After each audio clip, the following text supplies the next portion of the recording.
नौजवान विद्यार्थियों ਨੂੰ ਗੁਰਮਤਿ ਦੀ ਚੇਤਕ ਲਾਉਣ ਅਤੇ ਆਪਣੇ ਵਿਰਸੇ ਤੇ ਸੱਭਿਆਚਾਰ ਪ੍ਰਤੀ ਜਾਗਰੂਕ ਕਰਨ ਦੇ ਲਈ ਗੁਰੂ ਨਾਨਕ ਫਾਊਂਡੇਸ਼ਨ ਨਵੀਂ ਦਿੱਲੀ ਦੀ ਸਹਿਯੋਗ ਅਗਵਾਈ ਹੇਠ ਗੁਰਮਤਿ ਕਾਲਜ ਪਟਿਆਲਾ ਵੱਲੋਂ 28 ਤੋਂ 30 ਮਾਰਚ 2022 ਤੱਕ ਇੱਕ 3 ਰੋਜ਼ਾ ਗੁਰਮਤਿ ਸਿੱਖਿਆ ਕੈਂਪ ਦਾ ਆਯੋਜਨ ਕੀਤਾ ਗਿਆ। ਇਸ ਕੈਂਪ ਦੇ ਪਹਿਲੇ ਦਿਨ ਵਿੱਚ ਪੰਜਾਬ ਅਤੇ ਨੇੜਲੇ ਸੂਬਿਆਂ ਦੇ 165 ਵਿਦਿਆਰਥੀਆਂ ਨੇ ਭਾਗ ਲਿਆ। ਪ੍ਰਿੰਸੀਪਲ ਜਸਬੀਰ ਕੌਰ ਨੇ ਇਸ ਕੈਂਪ ਦੇ ਵਿੱਚ ਪਹੁੰਚੇ ਸਮੂਹ ਵਿਦਵਾਨਾਂ ਅਤੇ ਵਿਦਿਆਰਥੀਆਂ ਨੂੰ ਜੀ ਆਇਆਂ ਕਿਹਾ ਅਤੇ ਦੱਸਿਆ ਕਿ ਗੁਰਮਤਿ ਕਾਲਜ ਦੇ ਵਿਦਿਆਰਥੀ ਸਮੁੱਚੇ ਵਿਸ਼ਵ ਭਰ ਦੇ ਵਿੱਚ ਗੁਰਮਤਿ ਦੀ ਸਿੱਖਿਆ ਲੈ ਰਹੀ ਹੈ। ਇਸ ਗੁਰਮਤਿ ਕੈਂਪ ਦੇ ਪਹਿਲੇ ਦਿਨ ਪ੍ਰੋਫੈਸਰ ਮਨਜੀਤ ਸਿੰਘ ਜੀ ਸਿੰਘ ਸਾਹਿਬ ਨੇ ਸਿੱਖ ਇਤਿਹਾਸ, ਗੁਰਬਾਣੀ ਅਤੇ ਗੁਰਮਤਿ ਸਿਧਾਂਤਾਂ ਤੇ ਭਾਸ਼ਣ ਦਿੰਦਿਆਂ ਕਿਹਾ ਕਿ ਗੁਰੂ ਨਾਨਕ ਦੇਵ ਜੀ ਦਾ ਕਲਾਵਾ ਬਹੁਤ ਵੱਡਾ ਹੈ, ਜਿਹੜਾ ਸਮੁੱਚੀ ਮਾਨਤਾ ਨੂੰ ਆਪਣੇ ਕਲਾਵੇ ਵਿੱਚ ਲੈ ਲੈਂਦਾ ਹੈ। ਸਾਨੂੰ ਇਸ ਤੋਂ ਪ੍ਰੇਰਣਾ ਲੈਣੀ ਚਾਹੀਦੀ ਹੈ। ਉੱਥੇ ਦੂਜੇ ਪਾਸੇ ਵਿਸ਼ਵ ਪੰਜਾਬੀ ਸੈਂਟਰ ਦੇ ਡਾਇਰੈਕਟਰ ਡਾਕਟਰ ਬਲਕਾਰ ਸਿੰਘ ਨੇ ਕਿਹਾ ਕਿ ਗੁਰਬਾਣੀ ਅਤੇ ਗੁਰੂ ਸਾਹਿਬ ਨੇ ਹਾਸ਼ੀਏ ਅਤੇ ਧੱਕੀ ਲੋਕਾਈ ਨੂੰ ਧਰਮ ਕਰਮ ਕਰਨ ਦੀ ਆਜ਼ਾਦੀ ਅਤੇ ਗਿਆਨ ਦੇ ਘੇਰੇ ਵਿੱਚ ਲਿਆਂਦਾ ਹੈ। ਨਾਲ ਹੀ ਗਿਆਨੀ ਪ੍ਰਿਤਪਾਲ ਸਿੰਘ ਜੀ ਨੇ ਵਿਦਿਆਰਥੀਆਂ ਨੂੰ ਅਮਲੀ ਜੀਵਨ ਜਾਂਚ ਅਤੇ ਧਾਰਮਿਕ ਆਦਰਸ਼ਾਂ ਤੇ ਪਹਿਰਾ ਦੇਣ ਲਈ ਵਿਦਿਆਰਥੀਆਂ ਨੂੰ ਪ੍ਰੇਰਿਆ। ਪ੍ਰੋਫੈਸਰ ਜਸਬੀਰ ਸਿੰਘ ਜੀ ਨੇ ਵਿਦਿਆਰਥੀਆਂ ਨੂੰ ਨਿਤਨੇਮ ਅਤੇ ਗੁਰਦੁਆਰਾ ਸਾਹਿਬ ਦੀ ਮਰਿਆਦਾ ਨਾਲ ਸਾਂਝ ਪਵਾਈ ਹੈ। ਹੋਰ ਸਰਦਾਰ ਪ੍ਰਤਾਪ ਸਿੰਘ ਜੋ ਕਿ ਗੁਰੂ ਨਾਨਕ ਫਾਊਂਡੇਸ਼ਨ ਨਵੀਂ ਦਿੱਲੀ ਦੇ ਡਾਇਰੈਕਟਰ ਨੇ, ਉਹਨਾਂ ਨੇ ਕਿਹਾ ਕਿ ਵਿਦਿਆਰਥੀਆਂ ਨੂੰ ਗੁਰਮਤਿ ਦੀ ਸੇਧ ਲਈ ਗੁਰਮਤਿ ਕੈਂਪ ਸਭ ਤੋਂ ਉੱਤਮ ਸਾਧਨ ਹੈ। ਗੁਰਮਤਿ ਕੈਂਪ ਜਿੱਥੇ ਵਿਦਿਆਰਥੀਆਂ ਨੂੰ ਇਤਿਹਾਸ ਦੇ ਨਾਲ ਜੋੜਦਾ ਹੈ, ਉੱਥੇ ਬਾਣੀ ਅਤੇ ਵਿਰਸੇ ਨਾਲ ਵੀ ਜੋੜਦਾ ਹੈ। ਦੱਸ ਦਈਏ ਕਿ ਡਾਕਟਰ ਰਵੀ ਭੂਸ਼ਣ ਜੀ ਨੇ ਪਹਿਲੇ ਸੈਸ਼ਨ ਦੇ ਵਿੱਚ ਹਾਜ਼ਰ ਹੋਏ ਸਮੂਹ ਵਿਦਵਾਨਾਂ ਦਾ ਧੰਨਵਾਦ ਕੀਤਾ ਹੈ। ਉੱਥੇ ਹੀ ਦੂਜੇ ਸੈਸ਼ਨ ਦੀ ਪ੍ਰਧਾਨਗੀ ਪ੍ਰੋਫੈਸਰ ਹਰਪਾਲ ਸਿੰਘ ਪੰਨੂ ਨੇ ਕੀਤੀ। ਉਹਨਾਂ ਨੇ ਆਪਣੇ ਭਾਸ਼ਣ ਦੇ ਵਿੱਚ ਕਿਹਾ ਕਿ ਅਸੀਂ ਗੁਰੂ ਨਾਨਕ ਦੇਵ ਜੀ ਦੇ ਬੱਚੇ ਹਾਂ ਅਤੇ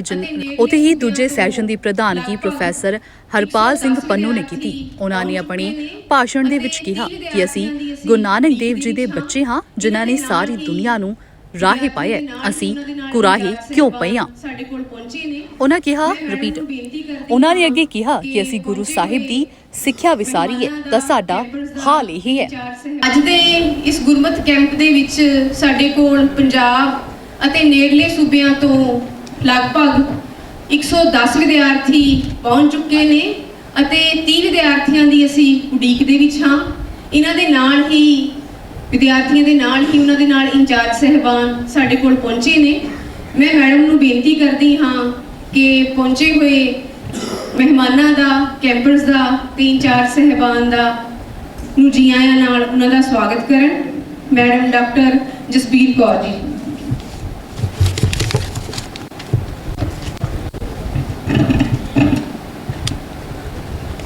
बहुत ही सत्कारयोग अज दे इस समागम दी इस कैंप दी उद्घाटन कर रहे सिंह साहब प्रोफैसर मनजीत सिंह जी। अज दे साडे मुख मेहमान ज्ञानी प्रितपाल सिंह जी, मुख बुलारे डॉक्टर बलकार सिंह जी, साडे विशेष मेहमान doctor Jasbir Singh ji, madam doctor Satpreet Kaur हरी जी, जिन्हों ने भी अज विशेष व्याख्यान देना है। साडे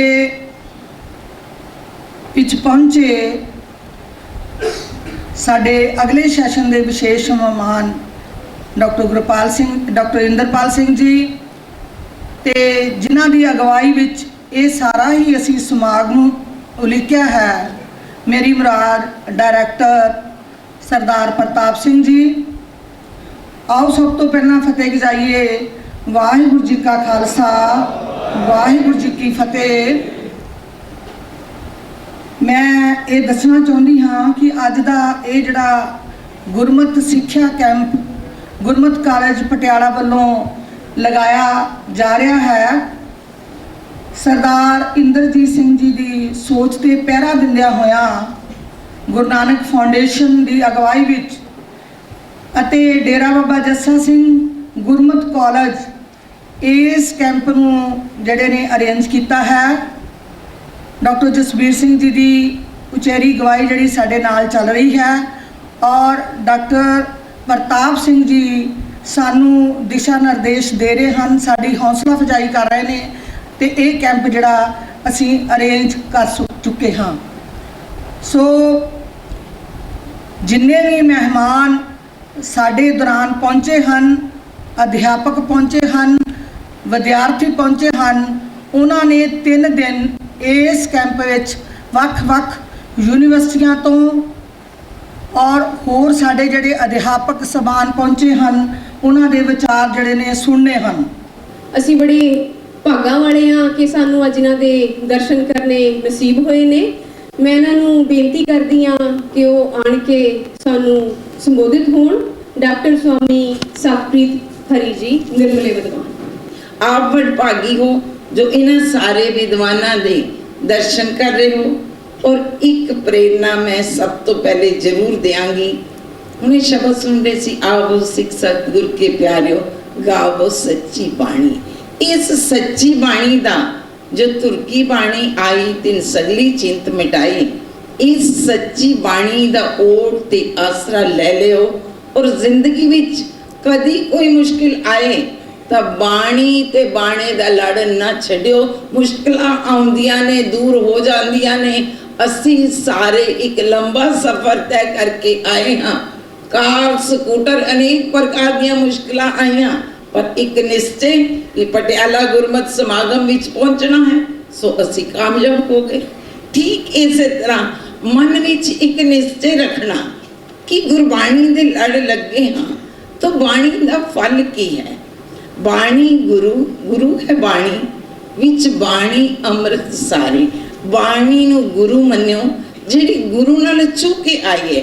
मेरी अगली मुराद डॉक्टर बलकार सिंह जी ने, जो कि सिख चिंतक ਅਤੇ ਸਿੱਖਿਆ ਸ਼ਾਸਤਰੀ ਵਜੋਂ ਜਾਣੇ ਜਾਂਦੇ ਹਨ। ਡਾਕਟਰ ਬਲਕਾਰ ਸਿੰਘ ਜੀ ਪੰਜਾਬੀ ਯੂਨੀਵਰਸਿਟੀ ਪਟਿਆਲਾ ਦੇ ਸ੍ਰੀ ਗੁਰੂ ਗ੍ਰੰਥ ਸਾਹਿਬ ਅਧਿਐਨ ਵਿਭਾਗ ਤੋਂ ਮੁਖੀ ਅਤੇ ਪ੍ਰੋਫੈਸਰ ਵਜੋਂ ਸੇਵਾ ਮੁਕਤ ਹਨ।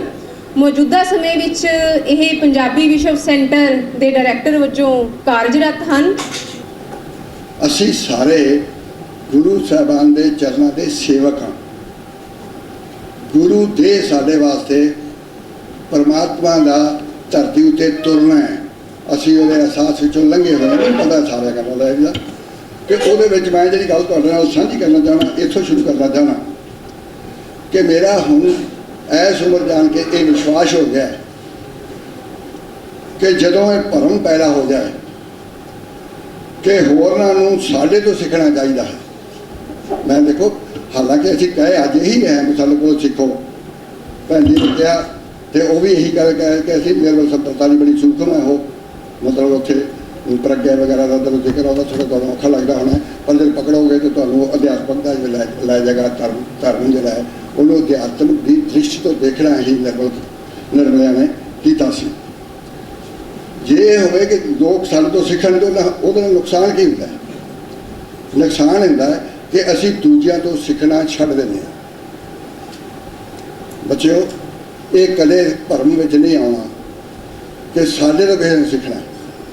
ਅਸੀਂ ਵੀ ਦੂਜਿਆਂ ਤੋਂ ਸਿੱਖਣਾ ਤੇ ਦੂਜਿਆਂ ਨੂੰ ਵੀ ਸਿਖਾਉਣਾ ਹੈ। ਇੱਕ ਮੁੱਦਾ ਕਰਨਾ ਇਹ ਸਾਂਝਾ ਕਰਨਾ ਸੀ, ਕਿਉਂਕਿ ਮੈਂ ਆਪਣੀ ਗੱਲ ਇਹਦੇ 'ਤੇ ਖਿਲਾਰਨਾ ਚਾਹੁੰਦਾ ਇਸ ਆਈਡੀਆ 'ਤੇ। ਸਾਨੂੰ ਜਿਸ ਤਰ੍ਹਾਂ ਉਹ ਹੋਇਆ ਕੀ ਹੈ ਕਿ ਇੱਕ ਤੁਹਾਡੇ ਵਿਦਿਆਰਥੀਆਂ ਵਾਸਤੇ ਜ਼ਰੂਰੀ ਹੈ ਜਾਣਨਾ ਕਿ ਸਾਨੂੰ ਜਿਸ ਤਰ੍ਹਾਂ ਬਾਹਰ ਨਾਲ ਲੜਨਾ ਆਉਂਦਾ ਹੈ, ਅੰਦਰ ਨਾਲ ਲੜਨਾ ਨਹੀਂ ਆਉਂਦਾ। ਸਾਡੇ 'ਤੇ ਕੋਈ ਹਮਲਾ ਨਹੀਂ ਕਰ ਸਕਦਾ। ਅਸੀਂ ਵੱਡੀ ਤੋਂ ਵੱਡੀ ਕੁਰਬਾਨੀ ਕਰ ਸਕਦੇ ਹਾਂ। ਸਾਡਾ ਪੂਰਾ ਇਤਿਹਾਸ ਭਰਿਆ ਪਿਆ ਹੈ, ਪਰ ਸਹੀ ਨਾਜ਼ਿਆ ਇਹ ਵੀ ਪਿਆ ਹੈ ਕਿ ਅਸੀਂ ਆਪਣੇ ਪੈਰੋਂ ਆਪ ਜਦੋਂ ਡਿੱਗਦੇ ਹਾਂ ਉਦੋਂ ਕਈਆਂ ਨੂੰ ਨਾਲ ਲੈ ਕੇ ਡਿੱਗ ਪੈਂਦੇ, ਸਾਨੂੰ ਪਤਾ ਹੀ ਨਹੀਂ ਲੱਗਦਾ। ਸਾਨੂੰ ਇਹ ਧਿਆਨ ਰੱਖਣਾ ਚਾਹੀਦਾ ਹੈ ਕਿ ਨਹੀਂ ਸੰਭਲਾਂਗੇ ਤੇ ਆਪਣੇ ਦੁਸ਼ਮਣ ਆਪ ਹੀ ਬਣ ਜਾਵਾਂਗੇ। ਤੇ ਇਸ ਸਥਿਤੀ ਵਿੱਚ ਅਸੀਂ ਅਸਲ ਜਿੰਨੇ ਅਸੀਂ ਆਪਣੇ ਦੁਸ਼ਮਣ ਆਪ ਹਾਂ ਉਹਨਾਂ ਸਾਡਾ ਦੂਜਾ ਉਹਦਾ ਦੁਸ਼ਮਣ ਨਹੀਂ ਹੈ। ਇਹ ਮੈਂ ਗੱਲ ਤੁਹਾਨੂੰ ਕਹਿਣਾ ਚਾਹੁੰਦਾ ਸੀ। ਇੱਥੋਂ ਸ਼ੁਰੂ ਕਰਨਾ ਚਾਹੁੰਦਾ ਸੀ। मेरी अगली मुराद ज्ञानी प्रतपाल सिंह जी, हेड ग्रंथी गुरुद्वारा श्री दूखनिवारण साहिब जी। ਇਹ ਗਿਆਨੀ ਸੇਠ ਸਿੰਘ ਜੀ ਅੰਬਾਲੇ ਵਾਲਿਆਂ ਦੇ ਪਰਮ ਸ਼ਿਸ਼ ਹਨ। ਸਿੱਖ ਪੁਨੀਤ ਸਾਹਿਤ ਦੇ ਪ੍ਰਬੁੱਧ ਵਿਦਵਾਨ ਹਨ। ਪਿਛਲੇ ਲਗਭਗ 2 ਦਹਾਕਿਆਂ ਤੋਂ ਸ੍ਰੀ ਗੁਰੂ ਪ੍ਰਤਾਪ ਸੂਰੀ ਗ੍ਰੰਥ ਦੀ ਕਥਾ ਦੁਆਰਾ ਸੰਗਤਾਂ ਨੂੰ ਗੁਰੂ ਇਤਿਹਾਸ ਨਾਲ ਜੋੜ ਰਹੇ ਹਨ। ਗੁਰੂ ਘਰ ਦਾ ਜਿਹੜਾ ਗਿਆਨ ਹੈ ਉਹ ਭਗਤੀ ਲਬਰੇਜ਼ ਹੈ। ਭਗਤੀ ਵਿੱਚੋਂ ਉਤਪੰਨ ਹੋਇਆ ਗਿਆਨ ਗੁਰੂ ਸਾਹਿਬ ਜੀ ਨੇ ਸਵੀਕਾਰ ਕੀਤਾ।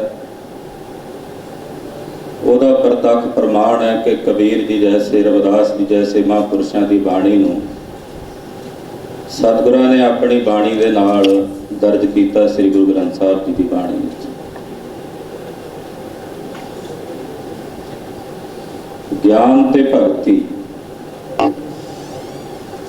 ਜਦੋਂ ਗਿਆਨ ਕੇਵਲ ਕਿਤਾਬਾਂ ਤੱਕ ਸੀਮਤ ਰਹਿ ਜਾਂਦਾ ਹੈ, ਜਿਹਨੂੰ ਆਪਾਂ ਆਮ ਲਫ਼ਜ਼ੀ ਸ਼ਬਦਾਂ ਵਿੱਚ ਕਹਿ ਦਿੰਦੇ ਹਾਂ ਕਿ ਖੁਸ਼ਕ ਗਿਆਨ, ਉਹ ਗੁਰੂ ਸਾਹਿਬ ਜੀ ਨੇ ਸਵੀਕਾਰ ਨਹੀਂ ਕੀਤਾ। ਬਕਾਇਦਾ ਭਗਤ ਕਾਨੇ ਨੂੰ ਆਪਣੇ ਦਰਬਾਰ ਤੋਂ ਵਾਪਸ ਮੋੜ ਦਿੱਤਾ ਕਿ ਤੇਰੀ ਬਾਣੀ ਅਸੀਂ ਗੁਰੂ ਗ੍ਰੰਥ ਸਾਹਿਬ ਵਿੱਚ ਦਰਜ ਨਹੀਂ ਕਰ ਸਕਦੇ, ਕਿਉਂਕਿ ਤੂੰ ਜਿਹੜੀ ਬਾਣੀ ਉਚਾਰਨ ਕਰ ਰਿਹਾ ਹੈ ਕਿ ਜਾ ਕੋ ਵੇਦ ਪੁਰਾਨਾ ਗਾਵੈ, ਖੋਜਤ ਖੋਜ ਨਾ ਕੋਈ ਰੇ, ਮੈਂ ਉਹੀ ਰੇ, ਮੈਂ ਉਹੀ ਰੇ। ਜਿਸ ਦੇਸ਼ ਦੀ ਬਾਣੀ ਉਚਾਰਨ ਕਰ ਰਿਹਾ ਤੂੰ ਬੰਦਾ ਉਸ ਦੇਸ਼ ਦਾ ਨਹੀਂ। ਸਮਝਣਾ ਧਿਆਨ ਨਾਲ ਕਿ ਜਿਸ ਦੇਸ਼ ਦੀ ਤੂੰ ਬਾਣੀ ਉਚਾਰਨ ਕਰ ਰਿਹਾ ਤੂੰ ਬੰਦਾ ਉਸ ਦੇਸ਼ ਦਾ ਨਹੀਂ ਹੈ। ਯਾਨੀ ਕਿ ਕਥਨੀ ਤੇ ਕਰਨੀ ਦੋਨਾਂ 'ਚ ਫਰਕ ਹੈ। ਜਿੱਥੇ ਕਥਨੀ ਤੇ ਕਰਨੀ ਵਿੱਚ ਫਰਕ ਹੈ ਉਹਨੂੰ ਆਪਾਂ ਕਹਿ ਦਿੰਦੇ ਹਾਂ ਖੁਸ਼ਕ ਗਿਆਨ। ਗੁਰੂ ਘਰ ਦੇ ਵਿੱਚ ਭਗਤੀ ਪਰੰਪਰਾ ਹੈ। ਗੁਰੂ ਨਾਨਕ ਸਾਹਿਬ ਦੇ ਘਰ ਦੀ ਸਭ ਤੋਂ ਮੁੱਖ ਪਰੰਪਰਾ, ਜੇ ਕੋਈ ਕਹੇ ਕਿ ਗੁਰੂ ਨਾਨਕ ਸਾਹਿਬ ਦੇ ਧਰਮ ਦੀ ਮੁੱਖ ਪਰੰਪਰਾ, ਹਰ ਇੱਕ ਧਰਮ ਦੀਆਂ ਵੱਖੋ ਵੱਖਰੀਆਂ ਪਰੰਪਰਾਵਾਂ ਹੁੰਦੀਆਂ। ਹਰ ਇੱਕ ਧਰਮ ਕਿਸੇ ਨਾ ਕਿਸੇ ਪਰੰਪਰਾ ਦੇ ਉੱਤੇ ਜ਼ੋਰ ਦੇ ਕੇ ਉਹਦਾ ਪ੍ਰਚਾਰ ਕਰਦਾ, ਤੇ ਗੁਰੂ ਨਾਨਕ ਸਾਹਿਬ ਦੇ ਘਰ ਦੀ ਮੁੱਖ ਪਰੰਪਰਾ ਭਗਤੀ ਪਰੰਪਰਾ ਹੈ। ਵਿਦਵਾਨ ਬੈਠੇ ਨੇ, ਸਾਰਿਆਂ ਦਾ ਵੱਖੋ ਵੱਖਰਾ ਆਪੋ ਆਪਣਾ ਦ੍ਰਿਸ਼ਟੀਕੋਣ ਹੁੰਦਾ। ਵੈਸੇ ਬੋਲ ਬਲਈਆ ਉਦੋਂ ਤੱਕ ਹੀ ਹੁੰਦਾ ਜਦੋਂ ਤੱਕ ਉਸ ਆਤਮ ਤੱਤ ਦੇ ਸਵਰੂਪ ਨੂੰ ਜਾਣ ਨਹੀਂ ਲੈਂਦੇ। ਜਦੋਂ ਉਸ ਆਤਮ ਸਵਰੂਪ ਦੇ ਤੱਤਵ ਨੂੰ ਜਾਣ ਲਈਏ, ਜਿਹਦੇ ਬਾਰੇ ਪਹਿਲਾਂ ਵੇਦਾਂਤ ਦੇ ਸੰਬੰਧ ਵਿੱਚ ਕੁਝ ਪ੍ਰਕਰਣ ਆਪ ਜੀ ਨੇ ਸਰਵਣ ਕੀਤੇ ਹੈ। ਤਿੰਨਾਂ ਦੇਹਾਂ ਬਾਰੇ ਸਰਵਣ ਕੀਤਾ, ਵਿਦਿਆ ਬਾਰੇ ਸਰਵਣ ਕੀਤਾ ਹੈ। ਇਹ ਬੋਲ ਬਲਈਆ ਉਦੋਂ ਤੱਕ ਹੀ ਹੈ ਜਦੋਂ ਤੱਕ ਉਸ ਅਵਿਦਿਆ ਦੇ ਪਰਦੇ ਤੋਂ ਪਰੇ ਜਾ ਕੇ ਆਤਮ ਤੱਤਵ ਨੂੰ ਨਹੀਂ ਜਾਣ ਲੈਂਦੇ। ਗਿਆਨੀ ਜੀ ਦੇ ਰੁਝੇਵੇਂ ਨੇ, ਇਸ ਕਰਕੇ ਮੈਂ ਬੇਨਤੀ ਕਰਦੀ ਹਾਂ ਪ੍ਰੋਫੈਸਰ ਜਸਬੀਰ ਸਿੰਘ ਜੀ ਨੂੰ, ਸਿੰਘ ਸਾਹਿਬ ਜੀ ਨੂੰ, ਮੈਡਮ ਡਾਕਟਰ ਸਾਹਿਬ ਜੀ ਨੂੰ, ਡਾਕਟਰ ਰਵੀ ਭੂਸ਼ਣ ਜੀ ਨੂੰ, ਡਾਕਟਰ ਗੁਰਦਾਸ ਸਿੰਘ ਜੀ ਨੂੰ। ਮੇਰੀ ਆਵਾਜ਼ ਡਾਇਰੈਕਟਰ ਸਾਹਿਬ ਸੁਣ ਰਹੇ ਨੇ, ਮੈਡਮ ਪ੍ਰਿੰਸੀਪਲ ਸਾਹਿਬ ਜੀ ਸੁਣ ਰਹੇ ਨੇ, ਪਲੀਜ਼ ਉਹ ਆਉਣ ਤੇ ਗਿਆਨੀ ਪ੍ਰਿਤਪਾਲ ਸਿੰਘ ਜੀ ਦਾ ਅਸੀਂ ਸਨਮਾਨ ਕਰੀਏ, ਕਿਉਂਕਿ ਉਹ ਆਪਣੇ ਕੀਮਤੀ ਸਮੇਂ ਦੇ ਵਿੱਚੋਂ ਰੁਝੇਵਿਆਂ ਦੇ ਵਿੱਚੋਂ ਸਮਾਂ ਕੱਢ ਕੇ ਆਏ ਨੇ।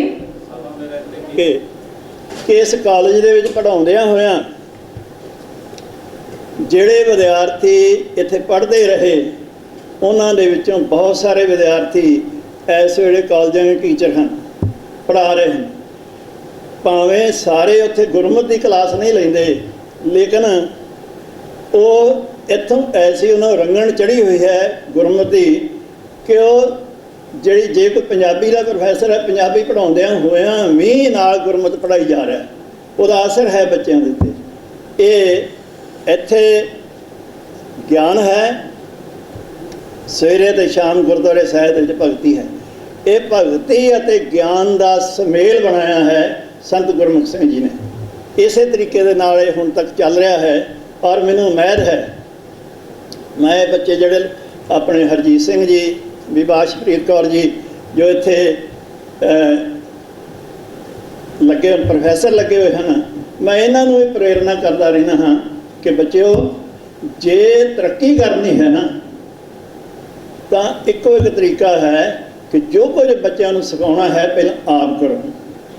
ਪਹਿਲਾਂ ਆਪ ਅੰਮ੍ਰਿਤ ਵੇਲੇ ਉੱਠੋ, ਅੰਮ੍ਰਿਤ ਵੇਲੇ ਸੰਭਾਲ ਕਰੋ ਔਰ ਨਿਤਨੇਮ 5 ਬਾਣੀ ਦਾ ਜ਼ਰੂਰ ਕਰੋ। ਹੋ ਸਕੇ ਤਾਂ ਵੱਧ ਬਾਣੀ ਵੀ ਪੜ੍ਹੋ। ਨਾਲ ਹੀ ਆਪਣੀ ਇੱਥੇ ਪੜ੍ਹਾਈ ਜਿਹੜੀ ਕਰਨੀ ਉਸ ਨੂੰ ਤਿਆਰੀ ਕਰਕੇ ਆਇਆ ਕਰੋ कोई बच्चा क्लास ये ना आखे कि देखो जी मेरे सवाल का जवाब नहीं दे सकते, फिर टीचर की बात बेइज्जती होती है। और ये दोनों ही बच्चे होनहार हैं। इस वे मैं खुशी है, मैनू सरदार प्रताप सिंह जी ने मैं दसना चाहना कि खुशी की गल है कि इस वे बहुत वधिया इत्थे काम कर रहे हैं। और मैनू उम्मीद है कि आने वाले समय में जिहड़ी सेवा मैं निभाता रहा हाँ हुण तक, इनू जरूर संभालणगे, क्यों कि हुण सानू अग्गा नेड़े दिस रहा है। ਹੁਣ ਮੇਰੀ ਬੇਨਤੀ ਹੈ ਡਾਇਰੈਕਟਰ ਸਾਹਿਬ ਸਰਦਾਰ ਪ੍ਰਤਾਪ ਸਿੰਘ ਜੀ ਨੂੰ, ਜਿਨ੍ਹਾਂ ਦੀ ਅਗਵਾਈ ਦੇ ਵਿੱਚ, ਜਿਨ੍ਹਾਂ ਦੀ ਹੌਸਲਾ ਅਫਜ਼ਾਈ ਨਾਲ ਅਸੀਂ ਇਹ ਸਾਰੇ ਪ੍ਰੋਗਰਾਮ ਉਲੀਕਦੇ ਹਾਂ। ਜਦੋਂ ਵੀ ਅਸੀਂ ਉਹਨਾਂ ਕੋਲ ਕੋਈ ਪ੍ਰੋਗਰਾਮ ਲੈ ਕੇ ਜਾਈਏ ਤੇ ਬੜੇ ਉਹ ਹੱਲਾਸ਼ੇਰੀ ਨਾਲ ਸਾਨੂੰ ਇਜਾਜ਼ਤ ਦਿੰਦੇ ਨੇ। ਮੈਂ ਚਾਹੁੰਦੀ ਹਾਂ ਕਿ ਉਹ ਸਾਨੂੰ ਅਸੀਸ ਦੇਣ। एज ए बैंकर ही मैं मतलब अपना प्रोफैशन सीगा, पर सारी जिंदगी जड़ा अगली कैंप लाए government training camp, Guru Gobind Singh study circle नाल लगातार जुड़े रहे, अज भी जुड़े हुए हैं। तो उतों इन्हों को डॉक्टर बलकार सिंह को, सिंह साहब जी को, और विद्वानों को बहुत सारिया गल्लां जड़ियां ने वो सीखते रहे हैं। तो मैं तो कोई इन्हों की जी सिखी सिखाई गल है वो तुहाडे नाल साझी करूँगा, पर उस तो पहला मैं एक बेनती करना चाहुंदा, जे इस कैंप नूं डिसिपलिन नाल सवेरे अमृत वेले तो शाम नूं रहरास साहब तक जे डिसिपलिन बना के रखोगे, जो आनंद, जो खेड़ा उस इस कैंप दौरान तुहानूं मिलूगा, उसका कोई तुसीं वर्णन नहीं कर सकोगे। तुसीं कहोगे अखीरले दिन जिस आपां समीक्षा करांगे तो तुसीं कहोगे भी ये कैंप जिहड़ा कि नहीं दोबारा फिर शुरू कर दो। इस कैंप चों इन्ना नॉलेज होगा, इन्नी रंगत चढ़ूगी, इन्ने तुसीं जिहड़ा कि नहीं इस कैंप तो प्रभावित होगे, तुहाडी जिंदगी जिहड़ी कि नहीं वो बदल जाऊ। सिर्फ मनोरथ यो ही है कैंप च कि तुहानूं जिहड़ा आ वो अनलाइटन किया जाए, जिहड़ियां साडीयां समस्यावां ने, जिंदगी दीयां समस्यावां ने, उन्हां प्रति तुसीं जागरूक हो सको। हर मनुख जिहड़ा है वो जूझ रहा है, तो मैं अज तक भी जूझ रहा कि जिहड़ियां साडियां ख्वाहिशां ने, साडियां वासनावां ने, साडियां मंगां ने, साडे मुतालबे ने, वो उंज दे उंज ही है। जिवें सतगुरु नानक देव जी ने पहली पौड़ी च गल कीती सी ना कि भुखिया भुख ना उतरे जे बंधा पुरियां पार, कि भुखे दी कदी भुख नहीं उतर सकदी। जो कोई 14 इंद्रियां का पदार्थ भी इकट्ठा कर दिए तो वो खत्म नहीं हो सकते, तो फिर वो खत्म होवे किवें? नाल ही सतगुरु पातशाह ने तीसरे गुरु गुरु अमरदास जी ने गल कही, सच नाम आधार मेरा जन भुखा सब गवाइया। नाम का आधार जिंदगी जिन्ना चर तुसीं जिहड़ा फलसफा जिहड़ा 3 दिन इत्थों तुसीं सीखना है, जे उसनूं अपना आधार नहीं बनाउंदे अपनी जिंदगी का, तो वो जिहड़ियां प्रॉब्लम्स ने, वो जिहड़ियां भुखे रहण दीयां जिहड़ियां अपनियां जिहड़ियां साडे असीं अज भी मतलब वो वासनावां, वो साडियां जिहड़ियां ख्वाहिशां ने, वो खत्म नहीं हो सकनियां। वो तां ही हो सकनियां ने जे नाम का आधार बनावांगे। तो नाम की है? नाम तेरा हुक्म है, एक नाम तेरा हुक्म है, सतगुर दिता तब दियो बुझाए। नाम हुक्म है, महाराज का हुक्म है, वो नाम है। तो हुक्म जिहड़ा है वो कह नहीं सकते, हुक्मी होन कार हुक्म न कहा जाए। हुक्मी उत्तम नीच हुक्मी लिख दुख सुख पाइए, एक ना हुक्मी बख्शीश। हुक्म दे विच ही सब कुछ लिख दुख आ, हुक्म दे विच ही सब कुछ बख्शीश आ, मतलब बख्शिशां ने। हुक्म दे विच ही सब कुछ है, सारा कार है, सारी दुनिया है जो पैदा की गई है, वो सारे वो हुक्म नाल ही हुई है।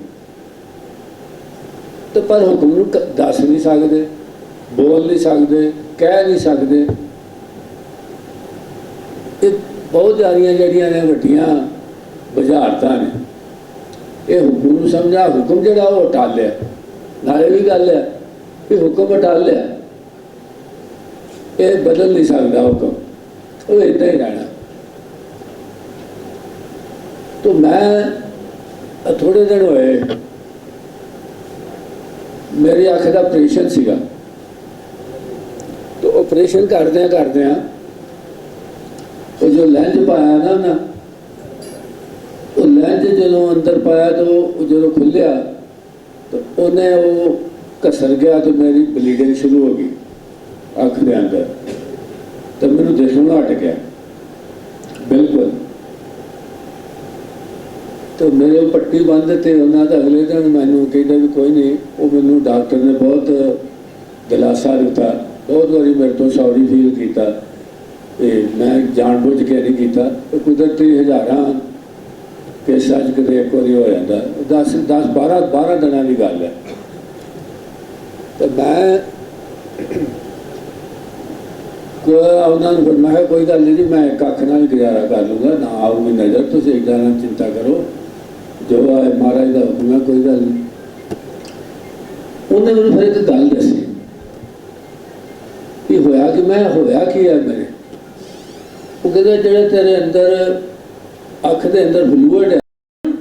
ਬਹੁਤਾ ਸਮਾਂ ਨਾ ਲੈਂਦੇ ਆ। ਹੁਣ ਮੈਂ ਮਾਣਯੋਗ ਸਿੰਘ ਸਾਹਿਬ ਪ੍ਰੋਫੈਸਰ ਮਨਜੀਤ ਸਿੰਘ ਜੀ, ਸਾਬਕਾ ਜਥੇਦਾਰ ਤਖਤ ਸ੍ਰੀ ਕੇਸਗੜ੍ਹ ਸਾਹਿਬ ਹਨ। ਮੌਜੂਦਾ ਸਮੇਂ ਪ੍ਰੋਫੈਸਰ ਸਾਹਿਬ ਸਿੰਘ ਗੁਰਮੁਖ ਟਰਸਟ ਦੇ ਪ੍ਰਧਾਨ ਅਤੇ ਗੁਰਮੁਖ ਸਾਗਰ ਟਰਸਟ ਸ੍ਰੀ ਅਨੰਦਪੁਰ ਸਾਹਿਬ ਦੇ ਸਰਪ੍ਰਸਤ ਹਨ। ਦੂਰ ਦ੍ਰਿਸ਼ਟੀ ਅਤੇ ਡੂੰਘੀ ਸੋਚ ਦੇ ਮਾਲਕ ਸਿੰਘ ਸਾਹਿਬ ਹਮੇਸ਼ਾ ਹੀ ਸਿੱਖ ਪੰਥ ਦੀ ਚੜ੍ਹਦੀ ਕਲਾ ਵਾਲੇ ਪ੍ਰੋਜੈਕਟਾਂ ਨੂੰ ਉਲੀਕਣ ਅਤੇ ਉਹਨਾਂ ਨੂੰ ਸਿਰੇ ਚਾੜਨ ਵਿੱਚ ਰੁੱਝੇ ਰਹਿੰਦੇ ਹਨ। ਇਹਨਾਂ मैं इस पक्षों बड़ा कमज़ोर मन वाला, मैं छेती डिस्टर्ब हो जाना जदों कोई हलचल होए।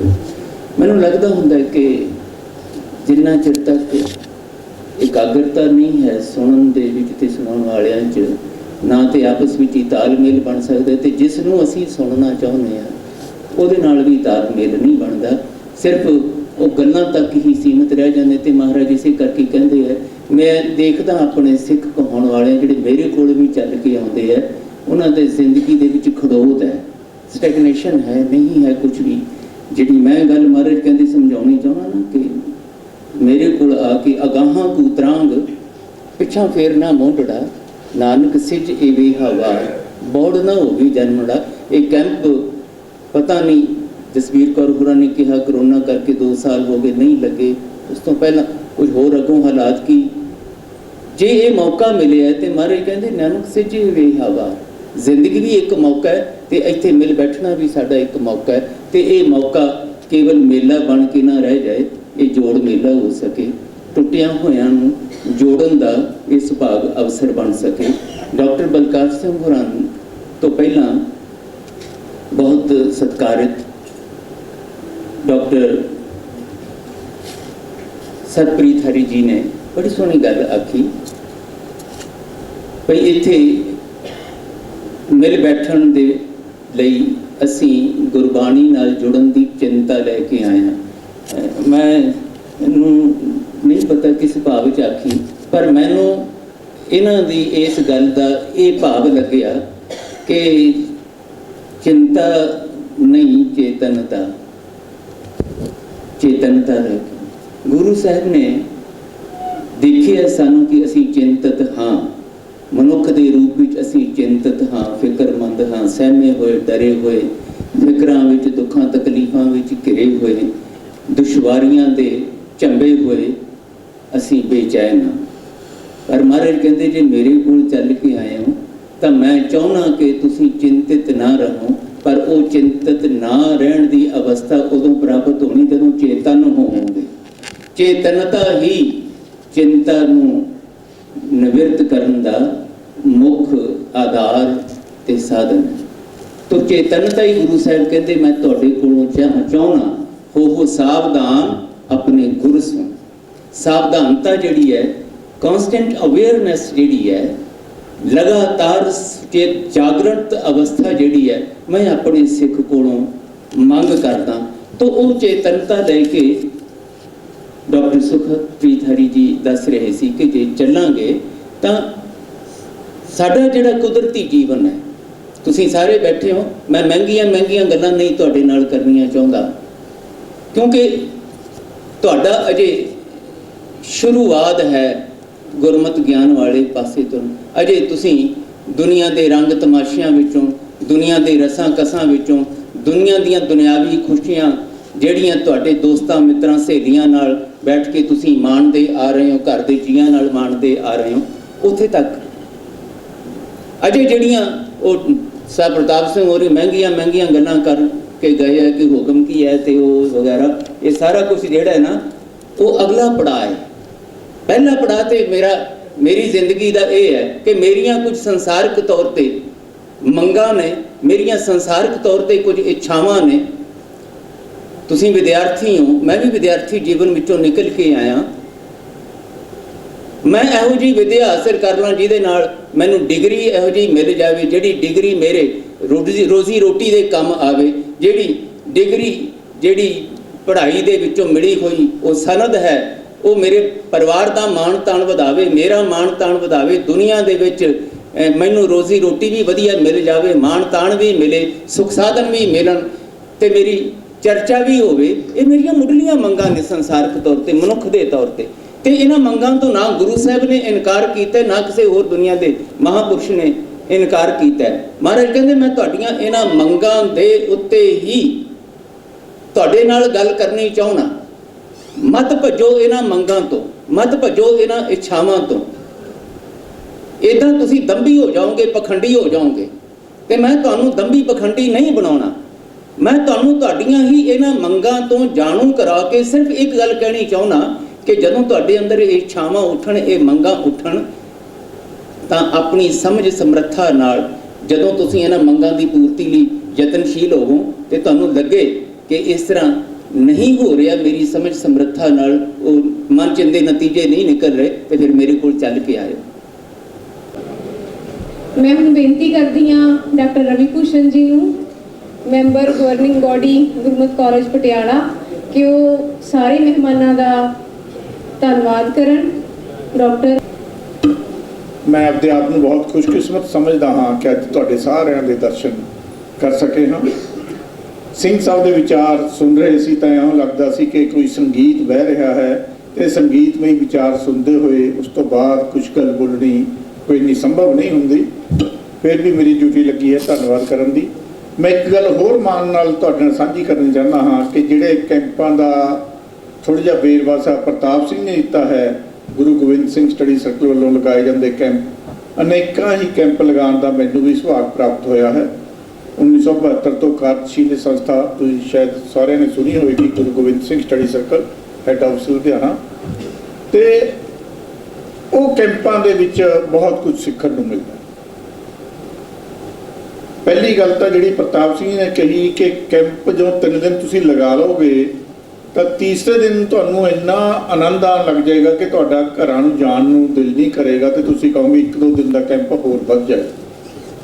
ਮੈਨੂੰ ਉਹ ਸੀਨ ਯਾਦ ਹੈ ਕਿ 1978 ਦੇ ਵਿੱਚ ਪਾਉਂਟਾ ਸਾਹਿਬ ਦੀ ਪਵਿੱਤਰ ਧਰਤੀ ਤੇ ਕੈਂਪ ਲਗਾਇਆ ਗਿਆ ਸੀ ਸਟੱਡੀ ਸਰਕਲ ਵੱਲੋਂ ਹੀ, ਤੇ ਉਸ ਸਮੇਂ ਪ੍ਰਧਾਨ ਸ਼੍ਰੋਮਣੀ ਕਮੇਟੀ ਸਾਹਿਬ ਗੁਰਚਰਨ ਸਿੰਘ ਥੋੜਾ ਜੀ ਵੀ ਪਹੁੰਚੇ ਸਨ। ਤੇ ਉਸ ਕੈਂਪ ਦੇ ਵਿੱਚ ਮੈਜੋਰਟੀ ਵਿਦਿਆਰਥੀਆਂ ਨੇ ਕੈਂਪ ਦੇ ਅਖੀਰਲੇ ਦਿਨ ਬਹੁਤ ਜ਼ੋਰ ਲਾਇਆ ਕਿ ਕੈਂਪ ਹੋਰ ਵਧਾ ਦਿੱਤਾ ਜਾਵੇ। ਤੇ ਮੈਨੂੰ ਵੀ ਆਸ ਹੈ ਕਿ ਜਦੋਂ ਤੁਸੀਂ ਇਹ ਕੈਂਪ 3 ਦਿਨ ਪੂਰਾ ਅਟੈਂਡ ਕਰੋਗੇ, ਡਿਸਿਪਲਿਨ ਦੇ ਵਿੱਚ ਰਹਿ ਕੇ ਵਿਚਾਰ ਸੁਣੋਗੇ, ਹੋਰ ਵਿਦਵਾਨ ਬਹੁਤ ਆਣੇ ਹਨ 3 ਦਿਨ ਸੈਸ਼ਨ ਦੇ ਵਿੱਚ, ਤੁਹਾਨੂੰ ਵੀ ਇਹ ਕੈਂਪ ਦੇ ਵਿੱਚ ਬਹੁਤ ਆਨੰਦ ਆਏਗਾ। ਤੇ ਇਹ ਆਨੰਦ ਤੁਸੀਂ ਆਪਣੀ ਜ਼ਿੰਦਗੀ ਦੇ ਵਿੱਚ ਆਉਣ ਵਾਲੇ ਸਮੇਂ 'ਚ ਹਮੇਸ਼ਾ ਯਾਦ ਰੱਖੋਗੇ। ਜਿਨ੍ਹਾਂ ਦਿਨਾਂ 'ਚ ਗੁਰਬਿਲਾਸ ਰਚੇ ਗਏ, ਜਿਨ੍ਹਾਂ ਦਿਨਾਂ ਦੇ ਵਿੱਚ ਭਾਈ ਕੋਇਰ ਸਿੰਘ ਕੰਮ ਕਰ ਰਹੇ ਸੀ, ਜਿਨ੍ਹਾਂ ਦਿਨਾਂ ਦੇ ਵਿੱਚ ਕਵੀ ਸੈਨਾਪਤੀ ਸ੍ਰੀ ਗੁਰੂ ਸੋਭਾ ਰਚ ਰਹੇ ਸੀ, ਉਹ ਵੇਲਾ ਸੀ ਜਦੋਂ ਲਾਹੌਰ 'ਚ ਬਕਾਇਦਾ ਇਹ ਹੁਕਮ ਕੀਤਾ ਗਿਆ ਕਿ ਗੁੜ ਨੂੰ ਗੁੜ ਨਾ ਆਖਿਆ ਜਾਵੇ, ਕਿਉਂਕਿ ਇਹਦੇ ਨਾਲ ਗੁਰ ਦਾ ਭੁਲੇਖਾ ਜਿਹਾ ਪੈਂਦਾ ਹੈ। ਗੁਰ ਆਖਣ ਤੇ ਪਾਬੰਦੀ ਹੈ, ਗੁਰਮਤ ਦਾ ਨਾਂ ਲੈਣ ਤੇ ਪਾਬੰਦੀ ਹੈ। ਇਹ ਉਹ ਸਮਾਂ ਸੀ ਜਦੋਂ ਸਿੱਖੀ ਦੀ ਗੱਲ ਕਰਨ ਦੇ ਬਦਲੇ ਇਨਾਮ ਤਨਖਾਹਾਂ ਨਹੀਂ, ਸਗੋਂ ਬੜੀਆਂ ਕਰੜੀਆਂ ਸਜ਼ਾਵਾਂ ਮਿਲਦੀਆਂ ਸੀ। ਉਸ ਦੌਰ ਦੇ ਵਿੱਚ ਇਹਨਾਂ ਸਾਡੇ ਪਿਆਰਿਆਂ ਨੇ, ਇਹਨਾਂ ਸਾਡੇ ਸਨੇਹੀਆਂ ਨੇ ਸਾਡੇ ਵਾਸਤੇ ਕੋਈ ਸੁਨੇਹਾ ਸਾਂਭ ਕੇ ਰੱਖਿਆ ਹੈ। ਤਾਂ ਉਹ ਕਈ ਸਾਰੀਆਂ ਲਿਖਤਾਂ ਨੇ, ਆਪਾਂ ਸਿਰਫ ਗੁਰਬਿਲਾਸ 'ਤੇ ਕੇਂਦਰਿਤ ਰਹਾਂਗੇ। ਕਵੀ ਸੁੱਖਾ ਸਿੰਘ ਇਹ ਰਚਨਾ ਕਰਨ ਵੇਲੇ ਉਹਦਾ ਮਨ ਕਿੱਦਾਂ ਦਾ ਹੈ, ਉਹ ਸਿੱਖੀ ਵੱਲ ਆਉਂਦਾ ਕਿਵੇਂ ਹੈ, ਤਾਂ ਇਹ ਜਾਣਨ ਵਾਸਤੇ ਦੋ ਕੁ ਗੱਲਾਂ ਆਪਾਂ ਕਵੀ ਸੁੱਖਾ ਸਿੰਘ ਦੇ ਜੀਵਨ ਬਾਰੇ ਕਰਾਂਗੇ। ਸੁੱਖਾ ਸਿੰਘ ਹਾਲੀ ਬਹੁਤ ਛੋਟੀ ਉਮਰ 'ਚ ਸੀ ਜਦੋਂ ਉਹਦੇ ਮਾਤਾ ਪਿਤਾ ਚੜ੍ਹਾਈ ਕਰ ਗਏ, ਤੇ ਉਹ ਆਪਣੇ ਵੱਡੇ ਭਾਈ ਦੇ ਨਾਲ ਤੀਰਥ ਯਾਤਰਾ ਕਰਨ ਵਾਸਤੇ ਪੂਰਬ ਦੇਸ਼ ਵੱਲ ਨੂੰ ਚੱਲਦਾ ਹੈ। ਤੇ ਨਾਨਕਮਤਾ ਜਾ ਕੇ ਭਾਣਾ ਇਹ ਵਾਪਰਦਾ ਕਿ ਕਵੀ ਸੁੱਖਾ ਸਿੰਘ ਦਾ ਵੱਡਾ ਭਰਾ ਜਿਹੜਾ ਇੱਕੋ ਇੱਕ ਆਸਰਾ ਸੀ ਉਹਨਾਂ ਦਾ, ਉਹ ਵੀ ਬਿਮਾਰ ਪੈ ਜਾਂਦੇ ਨੇ ਤੇ ਉਹ ਅਕਾਲ ਚਲਾਣਾ ਕਰ ਜਾਂਦੇ ਨੇ।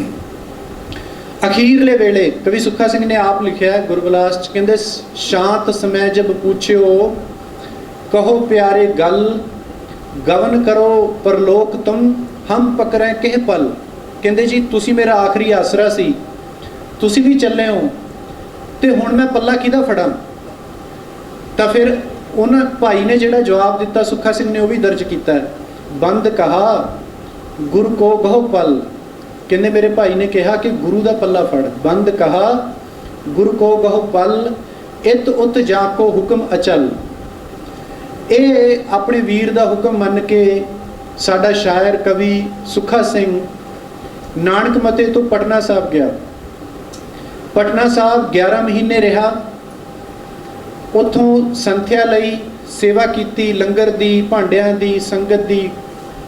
ਤੇ 11 ਮਹੀਨਿਆਂ ਬਾਅਦ ਇੱਕ ਦਿਨ ਸੁਪਨੇ ਦੇ ਵਿੱਚ ਦਸਮ ਪਾਤਸ਼ਾਹ ਦੇ ਦੀਦਾਰ ਹੋਏ ਤੇ ਸੁੱਖਾ ਸਿੰਘ ਨੂੰ ਬਚਨ ਹੋਇਆ। ਸੁੱਖਾ ਸਿੰਘ ਕਹਿੰਦਾ ਮੇਰੇ ਮਨ 'ਚ ਇੱਕ ਵਲਵਲਾ ਰਹਿੰਦਾ ਸੀ ਹਮੇਸ਼ ਕਿ ਮੈਨੂੰ ਸ਼ਸਤਰ ਨਾਮ ਮਾਲਾ ਦੇ ਅਰਥ ਨਹੀਂ ਸਮਝ ਆਉਂਦੇ। ਤਾਂ ਦਸਮ ਪਾਤਸ਼ਾਹ ਨੇ ਸੁਪਨੇ ਦੇ ਵਿੱਚ ਦੀਦਾਰ ਦਿੱਤੇ ਤੇ ਉਹਨਾਂ ਨੂੰ ਬਚਨ ਕੀਤਾ ਕਿ ਇਸ ਬਾਣੀ ਦੇ ਅਰਥ ਬਾਣੀ ਦੇ ਅੰਦਰ ਹੀ ਨੇ, ਤੂੰ ਚਿੰਤਾ ਨਾ ਕਰ, ਇਹ ਸਹਿਜ ਨਾਲ ਤੈਨੂੰ ਆਪਣੇ ਆਪ ਅਰਥ ਪ੍ਰਗਟ ਹੋ ਜਾਣਗੇ। ਤਾਂ ਹੁਣ ਸਾਡੇ ਕੋਲ ਜਿਹੜਾ ਸੁੱਖਾ ਸਿੰਘ ਹੈ, ਉਹਦੇ ਬਾਰੇ ਦੋ ਚੀਜ਼ਾਂ ਬੜੀਆਂ ਸਪਸ਼ਟ ਨੇ। ਪਹਿਲੀ ਕਿ ਉਹਦੇ ਵਾਸਤੇ ਗੁਰੂ ਕੋਈ ਇਤਿਹਾਸ ਦਾ ਪਾਤਰ ਨਹੀਂ ਹੈ। ਦੂਜੀ, ਗੁਰੂ ਉਹਦੇ ਵਾਸਤੇ ਇਸ ਜਹਾਨ ਤੇ ਅਗਲੇ ਜਹਾਨ ਦੀ ਇੱਕੋ ਇੱਕ ਓਟ ਤੇ ਆਸਰਾ ਹੈ, ਇੱਕੋ ਇੱਕ ਰੌਸ਼ਨੀ ਦੀ ਕਿਰਨ ਹੈ ਜਿਹਦੇ ਆਸਰੇ ਉਹਨੇ ਆਪਣਾ ਜੀਵਨ ਸਫਲਾ ਕਰਨਾ ਹੈ। ਤੀਜੀ ਗੱਲ ਕਿ ਸੁੱਖਾ ਸਿੰਘ ਰਚਨਾ ਕਰਨ ਵਾਲੇ ਪਾਸੇ, ਇਤਿਹਾਸ ਲਿਖਣ ਵਾਲੇ ਪਾਸੇ ਕਿਸੇ ਤਨਖਾਹ, ਕਿਸੇ ਵਜ਼ੀਫੇ ਕਰਕੇ ਨਹੀਂ ਆਇਆ। ਇਹ ਉਹਨੂੰ ਬੇਸ਼ੱਕ ਉਹ ਸੁਪਨੇ ਦੇ ਰੂਪ ਵਿੱਚ ਸੀ, ਇੱਕ ਖਾਸ ਕਿਸਮ ਦਾ ਦੈਵੀ ਆਵੇਸ਼ ਸੀ ਜਿਹਦੇ ਵਿੱਚੋਂ ਉਹਨੂੰ ਗੁਰੂ ਦੀ ਗੱਲ ਸਮਝ ਆਈ ਤੇ ਉਹਨੇ ਗੁਰੂ ਦੀ ਗੱਲ ਲਿਖਣੀ ਸ਼ੁਰੂ ਕੀਤੀ। ਉਹਦੇ ਵਿੱਚੋਂ ਇੱਕ ਕਿਤਾਬ ਦੇ ਵਿੱਚ ਲਿਖਿਆ ਸੀ ਵੀ ਬਾਬਾ ਗੁਰਮੁਖ ਸਿੰਘ ਨੇ ਕਾਲਜ ਇਸ ਪਰਪਸ ਨਾਲ ਬਣਾਇਆ ਵੀ ਮੈਂ ਐ ਨਹੀਂ ਕਹਿੰਦਾ 5 ਸਾਲ 10 ਸਾਲ 20 ਸਾਲ 100 ਸਾਲ, ਇਹ ਗੁਰਮਤਿ ਕਾਲਜ ਆਪਣੇ ਪੂਰੇ ਸਮੇਂ ਦੇ ਵਿੱਚ ਜਦੋਂ ਤੱਕ ਇਹ ਚੱਲਦਾ ਇੱਕ ਵਿਵੇਕਾਨੰਦ ਪੈਦਾ ਕਰ ਦੇਵੇ ਤਾਂ ਮੇਰੇ ਕਾਲਜ ਬਣਾਉਣ ਦਾ ਸੁਪਨਾ ਪੂਰਾ ਹੋ ਜਾਂਦਾ। ਤੇ ਇਹ ਏਡੇ ਵੱਡੇ ਆਦਰਸ਼ਾਂ ਨੂੰ ਲੈ ਕੇ ਕਾਲਜ ਸਥਾਪਿਤ ਕੀਤਾ ਗਿਆ ਸੀ। ਮੈਂ ਕਿਸੇ ਗ੍ਰੰਥ ਦੇ ਹਵਾਲੇ ਨਾਲ ਗੱਲ ਇਸ ਕਰਕੇ ਨਹੀਂ ਕਰ ਰਿਹਾ ਕਿਉਂਕਿ ਮੈਂ ਅਸਲ ਆਪਣਾ ਲੈਪਟਾਪ ਨਹੀਂ ਲੈ ਕੇ ਆਇਆ, ਮੈਂ ਸਿਰਫ ਗੱਲਾਂ ਕਰੂੰਗਾ ਵਿਦਿਆਰਥੀਆਂ ਦੇ ਜਿਹੜੀਆਂ ਠੀਕ ਲੱਗ ਸਕਣ ਤੇ ਮੈਂ ਕੋਈ ਆਪਣੀ ਸਿੱਖੀ ਦੀ ਗੱਲ ਉਸ ਪਰਪਸ ਤੋਂ ਕਰਨ ਦਾ ਯਤਨ ਕਰੂੰਗਾ। ਗੁਰੂ ਸਾਹਿਬ ਨੇ ਸਾਨੂੰ ਆਦਰਸ਼ ਦਿੱਤਾ, ਆਦਰਸ਼ ਜੀਵਨ ਦਾ, ਭਈ ਪ੍ਰਾਪਤ ਮਾਨੁਖ ਦੇ ਹੁਰੀਆ ਗੋਬਿੰਦ ਮਿਲਣ ਕੀ ਇਹ ਤੇਰੀ ਬਰੀਆ। ਬਹੁਤ ਵੱਡਾ ਆਦਰਸ਼ ਜਿਹੜਾ ਦਿੱਤਾ ਨਹੀਂ ਗਿਆ। ਤੁਸੀਂ ਬਹੁਤ ਧਰਮ ਆਪਾਂ ਪੜਾਂਗੇ ਵੈਸੇ ਕਹਿ ਦਿੰਦੇ ਨੇ ਵੀ ਆਹ ਰਸਤੇ ਅਲੱਗ-ਅਲੱਗ ਨੇ, ਪਹੁੰਚਦੇ ਇੱਕ ਜਗ੍ਹਾ, ਪਰ ਜਦੋਂ ਆਪਾਂ ਧਰਮਾਂ ਦਾ ਅਧਿਐਨ ਕਰਦੇ ਕੋਈ ਜਾ ਕੇ ਸਵਰਗਾਂ ਦੀ ਇੱਛਾ ਤੇ ਰੁਕ ਜਾਂਦਾ, ਕੋਈ ਮੁਕਤੀ ਤੇ ਰੁਕ ਜਾਂਦਾ, ਪਰ ਜਿਹੜਾ ਸਿੱਖੀ ਦਾ ਆਦਰਸ਼ ਗੁਰੂ ਸਾਹਿਬ ਨੇ ਨਿਸ਼ਚਿਤ ਕੀਤਾ ਉਹ ਅਕਾਲ ਪੁਰਖ ਦਾ ਰੂਪ ਬਣਨਾ ਹੈ।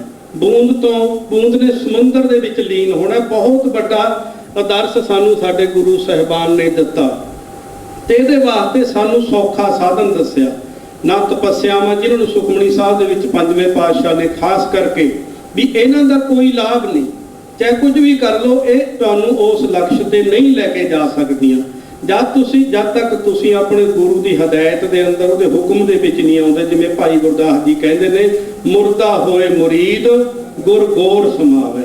ਗੁਰੂ ਦੀ ਗੌਰ ਮਤਲਬ ਗੁਰੂ ਦੇ ਹੁਕਮ ਦੇ ਵਿੱਚ ਜਿਹੜਾ ਸਮਾ ਜਾਂਦਾ ਹੈ। ਭਾਈ ਵੀਰ ਸਿੰਘ ਕਹਿੰਦੇ ਵੀ ਸਿੱਖ ਦਾ ਫਰਜ਼ ਇਹ ਹੈ ਵੀ ਉਹ ਆਪਣੀ ਜਿਹੜੀ ਮਨਮਰਜ਼ੀ ਆ ਨਾ, ਇਹਨੂੰ ਗੁਰੂ ਦੀ ਜਿਹੜਾ ਹੁਕਮ ਹੈ, ਰਜਾ ਹੈ, ਭਾਣਾ, ਉਹਦੇ ਵਿੱਚ ਮਿਲਾਉਣ ਵਾਸਤੇ ਯਤਨਸ਼ੀਲ ਹੋਵੇ। ਜਿੱਥੇ ਉਹਦੇ ਵਿੱਚ ਮਿਲ ਗਿਆ ਤਾਂ ਉਹ ਉਸ ਮੰਜ਼ਿਲ ਤੇ ਪਹੁੰਚ ਜਾਂਦਾ ਹੈ ਜਿਹੜੀ ਉਹਦੀ ਪ੍ਰਾਪਤੀ ਦਾ ਸਾਧਨ ਹੈ।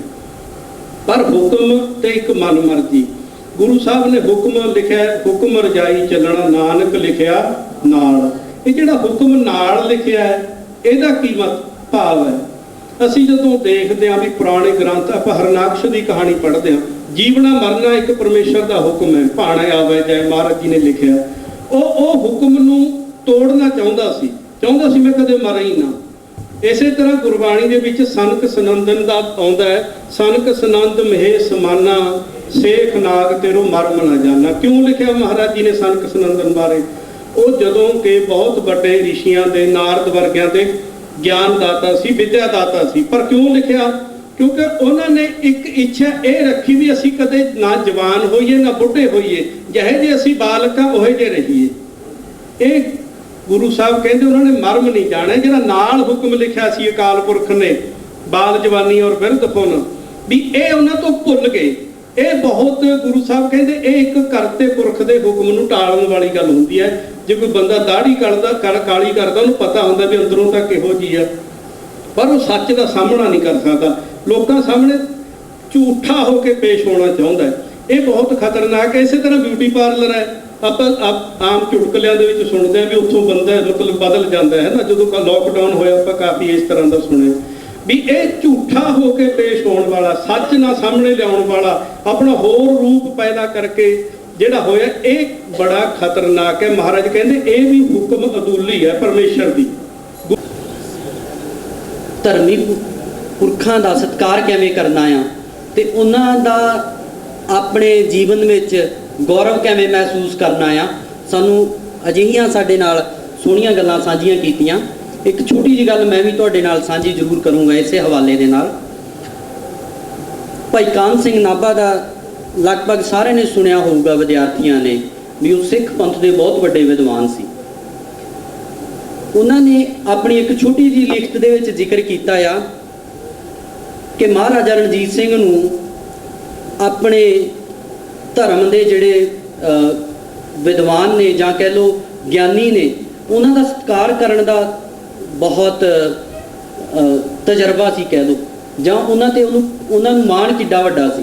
ਉਹ ਕਹਿੰਦੇ ਵੀ ਮੇਰੇ ਬਾਬਾ ਜੀ ਮਹਾਰਾਜਾ ਰਣਜੀਤ ਸਿੰਘ ਦੇ ਦਰਬਾਰ ਦੇ ਵਿੱਚ ਸੇਵਾਦਾਰ ਸੀ, ਉੱਥੇ ਨੌਕਰੀ ਕਰਦੇ ਸੀ। ਤੇ ਇੱਕ ਵਾਰ ਦਰਬਾਰ ਸਾਹਿਬ ਤਰਨਤਾਰਨ ਤੋਂ ਕੁਝ ਸਿੰਘ ਸਾਹਿਬ ਗਿਆਨੀ ਜੀ ਉਹਨਾਂ ਮਹਾਰਾਜਾ ਰਣਜੀਤ ਸਿੰਘ ਕੋਲ ਮਿਲਣ ਵਾਸਤੇ ਗਏ ਤੇ ਬਾਹਰ ਦਰਬਾਰ ਦੇ ਉਹਨਾਂ ਨੂੰ ਜਿਹੜਾ ਦਰਬਾਨ ਸੀ ਉਹਨੇ ਰੋਕ ਲਿਆ ਤੇ ਪੁੱਛਿਆ ਵੀ ਤੁਸੀਂ ਕਿਵੇਂ ਸਾਡੇ ਕੋਲ ਮਹਾਰਾਜ ਸਾਹਿਬ ਨੂੰ ਮਿਲਣ ਆਏ? ਤੇ ਉਹਨਾਂ ਕਹਿੰਦੇ ਵੀ ਤੁਸੀਂ 1 ਮਿੰਟ ਥੋੜਾ ਰੁਕੋ, ਅਸੀਂ ਮਹਾਰਾਜਾ ਸਾਹਿਬ ਨੂੰ ਸੁਨੇਹਾ ਲਾਉਂਦੇ ਆ। ਤੇ ਮਹਾਰਾਜ ਸਾਹਿਬ ਨੇ ਫਿਰ ਉਹਨਾਂ ਨੂੰ ਕਿਹਾ ਵੀ ਤੁਸੀਂ ਉਹਨਾਂ ਨੂੰ ਸਤਿਕਾਰ ਸਹਿਤ ਅੰਦਰ ਲੈ ਕੇ ਆਓ। ਕਹਿੰਦੇ ਵੀ ਮਹਾਰਾਜਾ ਰਣਜੀਤ ਸਿੰਘ ਨੇ ਉਹਨਾਂ ਨੂੰ ਬਿਠਾ ਕੇ ਆਪਣੇ ਦਾੜੀ ਦੇ ਨਾਲ ਉਹਨਾਂ ਦੇ ਪੈਰ ਸਾਫ਼ ਕੀਤੇ। ਕਹਿੰਦੇ ਵੀ ਮੈਨੂੰ ਆਪਣੀ ਜ਼ਿੰਦਗੀ ਦੇ ਵਿੱਚ ਇਸ ਤੋਂ ਵੱਡਾ ਕਿਸੇ ਸਿੱਖ ਦਾ ਜਾਂ ਗੁਰੂ ਦੇ ਵਜ਼ੀਰ ਦਾ ਸਤਿਕਾਰ ਕਰਨ ਦਾ ਕਿਸੇ ਹੋਰ ਜ਼ਿੰਦਗੀ ਦੇ ਵਿੱਚ ਕਿਤੇ ਮੈਨੂੰ ਐਵੇਂ ਦਾ ਹਵਾਲਾ ਨਹੀਂ ਮਿਲਦਾ ਵੀ ਸਿੱਖ ਦਾ ਸਤਿਕਾਰ ਕਿਵੇਂ ਕਰਨਾ ਚਾਹੀਦਾ ਹੈ। ਕਹਿੰਦਾ ਮੈਨੂੰ ਲੱਗਿਆ ਵੀ ਸਾਡੇ ਬਾਦਸ਼ਾਹ ਨੂੰ ਐਡੀ ਵੱਡੀ ਸੂਝ ਸੀ ਤੇ ਕਹਿੰਦਾ ਵੀ ਇਹਦਾ ਮਤਲਬ ਇਹ ਮੈਨੂੰ ਇਹ ਲੱਗਦਾ ਆ ਵੀ ਉਹਨਾਂ ਦੇ ਉੱਤੇ ਜ਼ਰੂਰ ਰੱਬ ਦੀ ਬਖਸ਼ਿਸ਼ ਹੋਊਗੀ ਵੀ ਜਿਹਨੂੰ ਆਪਣੇ ਧਰਮ ਦੇ, ਆਪਣੇ ਗਿਆਨੀਆਂ ਦੇ ਉੱਤੇ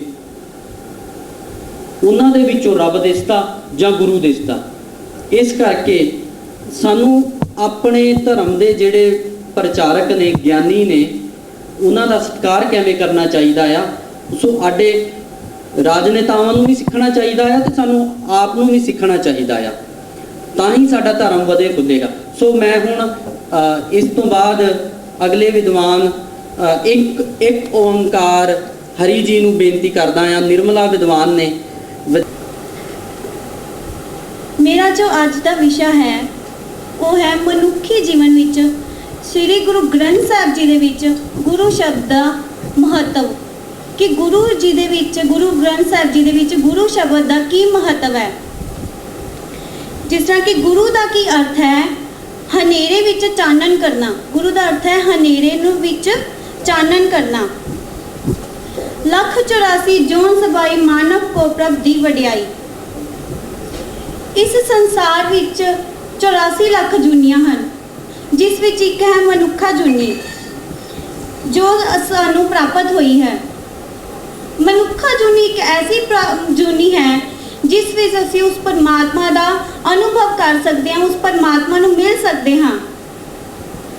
ਔਰ ਇਸ ਜੂਨ ਨੂੰ ਪਾਉਣ ਲਈ ਦੇਵਤੇ ਵੀ ਤਰਸਦੇ ਨੇ।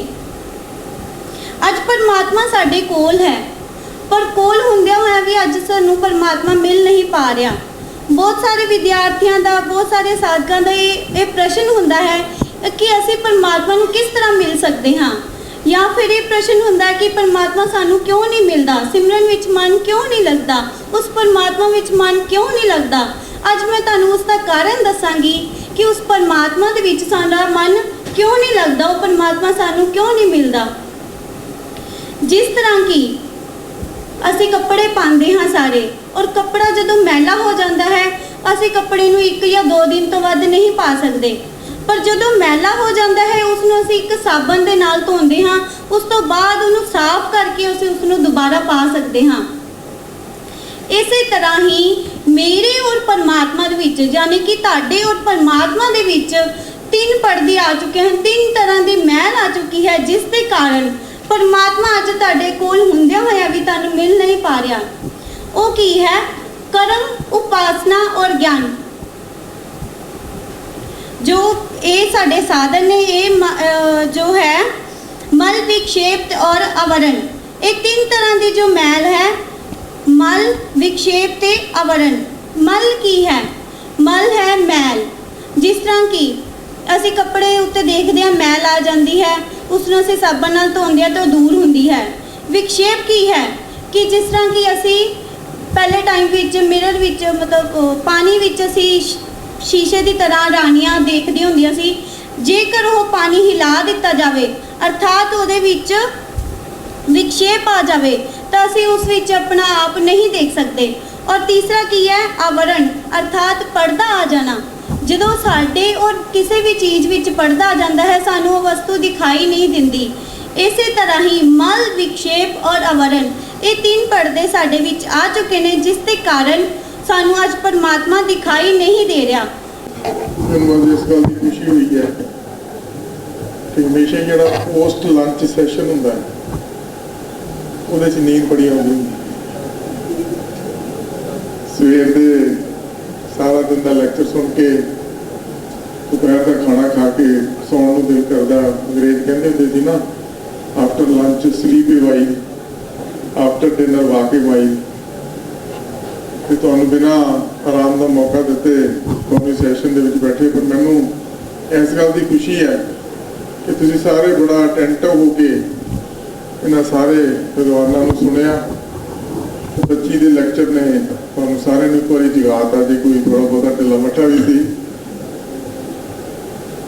ਅੱਛਾ, ਅੱਜ ਦਾ ਜਿਹੜਾ ਸਾਡਾ 3 ਦਿਨ ਦਾ ਕੈਂਪ ਹੈ, ਮੈਂ ਕੋਈ ਵਿਦਵਤਾ ਭਰਪੂਰ ਲੈਕਚਰ ਨਹੀਂ ਕਰਨਾ, ਮੈਂ ਤੁਹਾਡੇ ਨਾਲ ਪ੍ਰੈਕਟੀਕਲ ਗੱਲਾਂ ਕਰਨੀਆਂ, ਕਿਉਂਕਿ ਸਾਡਾ ਜਿਹੜਾ ਸਾਰਾ ਜੀਵਨ ਹੈ ਉਹ ਕੈਂਪ ਹੀ ਹੈ ਕਿਸਮ ਦਾ। ਸਾਰੇ ਗੁਰੂ ਸਾਹਿਬ ਨੇ ਸਾਨੂੰ ਸਿੱਖ ਬਣਾਇਆ, ਸਟੂਡੈਂਟ ਬਣਾਇਆ। ਸਾਰੀ ਉਮਰ ਅਸੀਂ ਸਿੱਖਣਾ ਹੀ ਹੈ, ਅਖੀਰ ਤੱਕ ਸਿੱਖਦੇ ਰਹਿਣਾ। ਤੇ ਜਿਵੇਂ ਸਵੇਰੇ ਜ਼ਿਕਰ ਹੋ ਰਿਹਾ ਸੀ, ਗੁਰੂ ਗੋਬਿੰਦ ਸਿੰਘ ਸਟੱਡੀ ਸਰਕਲ ਨੇ 1972 ਤੋਂ ਹੀ ਕੈਂਪਾਂ ਦੀ ਲੜੀ ਚਲਾਈ। 1973 'ਚ ਕੈਂਪ ਲੱਗਿਆ ਪਹਿਲਾ, ਫਿਰ 74 'ਚ ਲੱਗਿਆ, ਫਿਰ ਇੱਕ ਲੜੀ ਚੱਲ ਪਈ ਕੈਂਪਾਂ ਦੀ। ਤੇ ਅਸੀਂ 76 ਦੇ ਵਿੱਚ ਉਸ ਲਹਿਰ ਦੇ ਵਿੱਚ ਸ਼ਾਮਲ ਹੋਏ, ਜਦੋਂ ਮੈਂ ਗੌਰਮੈਂਟ ਕਾਲਜ ਰੋਪੜ 'ਚ MA ਦਾ ਵਿਦਿਆਰਥੀ ਸੀ।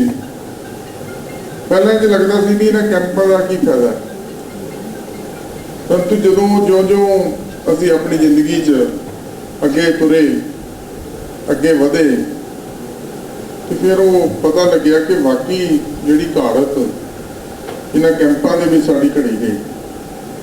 ਇਹਨਾਂ ਕੈਂਪਾਂ ਦੇ ਵਿੱਚ ਇੱਕ ਕਿਸਮ ਦਾ ਸਾਨੂੰ ਜਦੋਂ ਸਵੇਰ ਤੋਂ ਅਸੀਂ ਨਿਤਨੇਮ ਅਸੀਂ ਉੱਠਾਂਗੇ, ਨਿਤਨੇਮ ਸੈਸ਼ਨ ਕਰਾਂਗੇ, ਉਸ ਤੋਂ ਬਾਅਦ ਕਥਾ ਵਿਚਾਰ ਹੋਏਗੀ, ਫਿਰ ਬ੍ਰੇਕਫਾਸਟ, ਫਿਰ ਥੋੜ੍ਹੀ ਜਿਹੀ ਐਕਸਰਸਾਈਜ਼, ਉਸ ਤੋਂ ਬਾਅਦ ਸਾਰੇ ਸੈਸ਼ਨ, ਫਿਰ ਦੁਪਹਿਰ ਦਾ ਖਾਣਾ, ਉਸ ਤੋਂ ਬਾਅਦ ਸ਼ਾਮ ਦਾ ਜਿਹੜਾ ਐਕਸਰਸਾਈਜ਼ ਜਾਂ ਜਿੰਨੀਆਂ ਵੀ ਇਹਨਾਂ ਨੇ ਗਰੁੱਪ ਡਿਸਕਸ਼ਨ ਦਾ ਜੋ ਵੀ ਪ੍ਰੋਗਰਾਮ ਤੁਹਾਡਾ ਬਣਾਇਆ, ਉਹ ਇੱਕ ਜ਼ਿੰਦਗੀ ਦਾ ਜਿਹੜਾ ਪ੍ਰੈਕਟੀਕਲ ਜਿਹਨੂੰ ਆਪਣੇ ਆਪ ਨੂੰ ਅਨੁਸ਼ਾਸਨ 'ਚ ਰੱਖ ਕੇ, ਡਿਸਿਪਲਿਨ 'ਚ ਰੱਖ ਕੇ ਜਿਹੜਾ ਕੈਂਪ 'ਤੇ ਆ ਕੇ ਉਹ ਜਿਹੜਾ ਜ਼ਿੰਦਗੀ ਜੀਣ ਦਾ ਜਿਹੜਾ ਮਹੱਤਵ ਹੈ ਉਹ ਤੁਹਾਨੂੰ ਇਹਨਾਂ ਕੈਂਪਾਂ ਤੋਂ ਲੱਗਦਾ ਹੈ। ਗੁਰੂ ਸਾਹਿਬ ਨੇ ਜਿਹੜਾ ਸਾਨੂੰ ਉਹ ਸਿੱਖੀ ਦਾ ਸਿਧਾਂਤ ਦਿੱਤਾ ਸੀ, ਕਿਉਂਕਿ ਜਦੋਂ ਗੁਰੂ ਨਾਨਕ ਸਾਹਿਬ ਸਮੇਤ ਪਰਬਤ ਤੇ ਗਏ ਤੇ ਉੱਥੇ ਸਿੱਧਾ ਨੇ ਉਹਨੂੰ ਪੁੱਛਿਆ ਕਿ ਤੂੰ ਤਾਂ ਗ੍ਰਸਥੀ ਹੈ, ਤੂੰ ਤਾਂ ਵਿਆਹ ਸ਼ਾਦੀ ਕਰਾਈ ਹੈ, ਬੱਚੇ ਤੇਰੇ ਬਾਲ ਬੱਚੇਦਾਰ ਹੈ, ਤੂੰ ਇਹ ਉਦਾਸੀਆਂ ਵਾਲਾ ਭੇਦ ਕਿਉਂ ਉਤਾਰਿਆ? ਤੇ ਗੁਰੂ ਸਾਹਿਬ ਨੇ ਉਹਨਾਂ ਨੂੰ ਜਿਹੜਾ ਜਵਾਬ ਦਿੱਤਾ ਸੀਗਾ ਕਿ ਗੁਰਮੁਖ ਖੋਜਤ ਪਏ ਉਦਾਸੀ, ਮੈਂ ਤੁਹਾਡੇ ਵਰਗੇ ਗੁਰਮੁਖਾਂ ਦੀ ਤਲਾਸ਼ ਕਰਨ ਦੇ ਲਈ ਮੈਂ ਉਦਾਸੀ ਪੇਸ਼ ਕਰ ਰਿਹਾ। ਤੇ ਫਿਰ ਉਹਨਾਂ ਨੇ ਨਾਲ ਹੀ ਗੁਰੂ ਸਾਹਿਬ ਨੇ ਉਹਨਾਂ ਨੂੰ ਸਿੱਖਿਆ ਵੀ ਦਿੱਤੀ ਸੀ ਕਿ ਹੋਏ ਅਤੀਤ ਗ੍ਰਸਤ ਤਜ ਫਿਰ ਉਹਨੂੰ ਕੇ ਕਰ ਮੰਗਣ ਜਾਏ, ਕਿ ਤੁਸੀਂ ਫਿਰ ਘਰ ਬਾਰ ਛੱਡ ਕੇ ਇੱਥੇ ਆ ਕੇ ਪਹਾੜਾਂ 'ਚ ਬੈਠ ਗਏ ਹੋ, ਰੋਟੀ ਪਾਣੀ ਦੀ ਫਿਰ ਤੁਸੀਂ ਗ੍ਰਸਤੀਆਂ ਦੇ ਘਰ ਹੀ ਜਾਂਦੇ। ਗੁਰੂ ਸਾਹਿਬ ਨੇ ਸਾਨੂੰ ਜਿਹੜਾ ਇੱਕ ਵਿਲੱਖਣ ਜ਼ਿੰਦਗੀ ਜੀਣ ਦਾ ਢੰਗ ਦਿੱਤਾ ਸੀ ਕਿ ਇਸ ਸੰਸਾਰ ਦੀਆਂ ਜਿਹੜੀਆਂ ਮੁਸ਼ਕਿਲਾਂ, ਇਸ ਸੰਸਾਰ ਦੀਆਂ ਜਿਹੜੀਆਂ ਸਮੱਸਿਆਵਾਂ ਤੋਂ ਭੱਜਣਾ ਨਹੀਂ ਹੈ। ਉਦਮ ਕਰੇਂਦਿਆਂ ਜੀਵ ਤੋਂ ਕਮਾਉਂਦਿਆਂ ਸੁੱਖ ਪਹੁੰਚੇ, ਧਿਆਇਂਦਿਆਂ ਤੂੰ ਪ੍ਰਭੂ ਮੇਰੇ ਨਾਨਕ ਉਤਰੀ ਚਿੰਤ, ਹਸੰਦਿਆਂ ਖਿਲੰਦਿਆਂ ਪਿਲੰਦਿਆਂ ਖਵੰਦਿਆਂ ਵਿੱਚ ਹੋਏ ਨੂੰ। ਜਿਹੜੀ ਮੁਕਤੀ ਦੀ ਤਲਾਸ਼ ਵਿੱਚ ਤੁਸੀਂ ਪਹਾੜਾਂ ਦੀਆਂ ਕਿੰਦਰਾਂ ਵਿੱਚ ਜਾ ਕੇ ਛੁਪ ਗਏ ਹੋ ਕਿ ਮੁਕਤੀ ਲੱਭਣੀ ਹੈ, ਉਸ ਪਰਮਾਤਮਾ ਨੂੰ ਮਿਲਣਾ ਹੈ, ਉਦੋਂ ਤੁਹਾਨੂੰ ਸੰਸਾਰ ਦੇ ਵਿੱਚ ਵਿਚਰਦਿਆਂ ਹਸੰਦਿਆਂ ਖਿਲੰਦਿਆਂ ਪਿਲੰਦਿਆਂ ਖਵਾਉਂਦਿਆਂ ਮੁਕਤੀ ਤੁਹਾਨੂੰ ਉੱਥੋਂ ਹੀ ਲੱਭਣੀ ਹੈ। ਇਹ ਸੰਸਾਰ ਦੇ ਵਿੱਚ ਜੇ ਸਾਨੂੰ ਅਸੀਂ ਰੋਜ਼ ਦਰਬਾਰ ਸਾਹਿਬ ਦਾ ਪਾਠ ਕਰਦੇ ਹਾਂ, ਅਸੀਂ ਪੜ੍ਹਦੇ ਹਾਂ ਭਈ ਪ੍ਰਾਪਤ ਮਾਨਕ ਦੇ ਵਰੀਆ ਗੋਬਿੰਦ ਮਿਲਣ ਕੀ ਤੇਰੀ ਵਰੀਆ, ਉਹ ਜਿਹੜਾ ਸਾਨੂੰ ਇਹ ਜਿਹੜਾ ਸਾਡਾ ਅਲਟੀਮੇਟ ਸਾਡਾ ਜਿਹੜਾ ਐਂਡ ਹੈ, ਜਿਹਨੂੰ ਅਸੀਂ ਆਪਣਾ ਟਾਰਗੇਟ ਸਮਝਦੇ ਹਾਂ, ਉਹ ਸਾਨੂੰ ਇਸ ਦੁਨੀਆ 'ਚ ਵਿਚਰਦੇ ਹਾਂ ਤੇ ਦੁੱਖ ਸੁੱਖ ਸਹਿੰਦੇ ਹਾਂ, ਇਸ ਦੁਨੀਆ ਦੇ ਮੁਸ਼ਕਿਲਾਂ ਨਾਲ ਵਾਵਸਤਾ ਹੁੰਦਾ ਹੈ ਵੀ ਸਾਨੂੰ ਮਿਲਣਾ। ਇਹਦੇ ਲਈ ਗੁਰੂ ਸਾਹਿਬ ਨੇ ਜਿਹੜਾ ਗ੍ਰਸਥੀ ਜੀਵਨ ਨੂੰ ਸਭ ਤੋਂ ਉੱਤਮ ਦੱਸਿਆ ਸੀ ਕਿ ਕਿਰਤ ਬਿਰਤ ਕਰ ਧਰਮ ਦੀ ਹੱਥੋਂ ਦੇ ਕੇ ਭਲਾ ਮਨਾਵੇ।